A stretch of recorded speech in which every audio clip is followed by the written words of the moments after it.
Le jour de leur mariage, Claire et Marc étaient rayonnants de bonheur. La cérémonie se déroulait dans un vieux manoir familial, réputé pour ses légendes mystérieuses. Alors que la nuit tombait, les invités se retiraient peu à peu, laissant les jeunes mariés seuls dans la grande salle de bal. Soudain, les chandelles vacillèrent et une brume épaisse envahit la pièce. Claire sentit un frisson glacé parcourir son dos. Marc, inquiet, tente de la rassurer. Mais une voix grave et ancienne résonna dans l'air.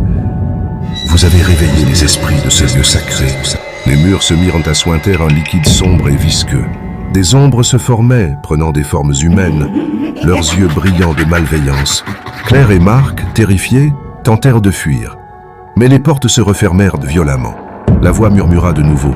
« Pour avoir osé célébrer votre union ici, vous êtes condamnés à errer à jamais dans ce manoir, comme nous. » Les ombres les entourèrent, et dans un dernier cri de terreur, Claire et Marc disparurent, devenant à leur tour des esprits prisonniers du manoir.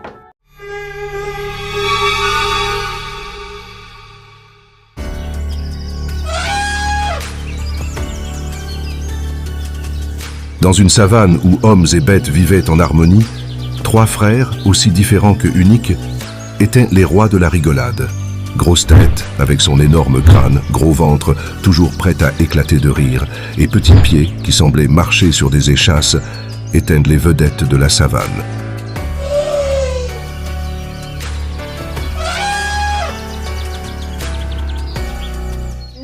Mais la hyène, jalouse de leur popularité, décida de les éliminer.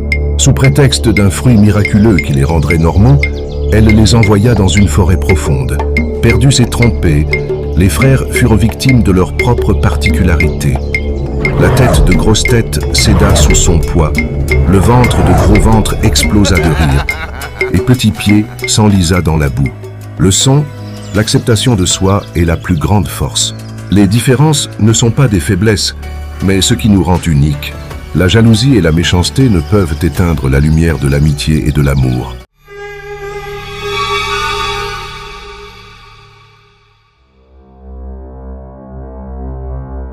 Dans une maison isolée, un esprit maléfique apparut un soir, exigeant un sacrifice.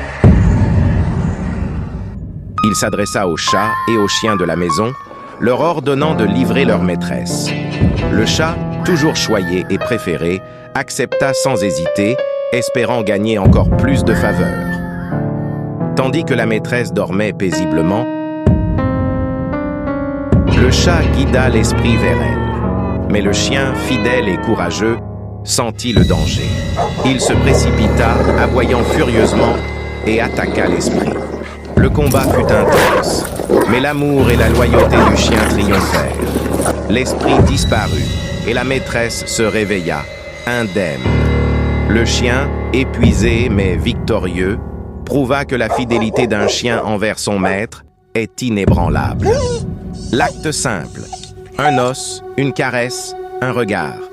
Peu importe l'offrande, le chien la reçoit avec gratitude. Sa joie est pure, sa loyauté indéfectible.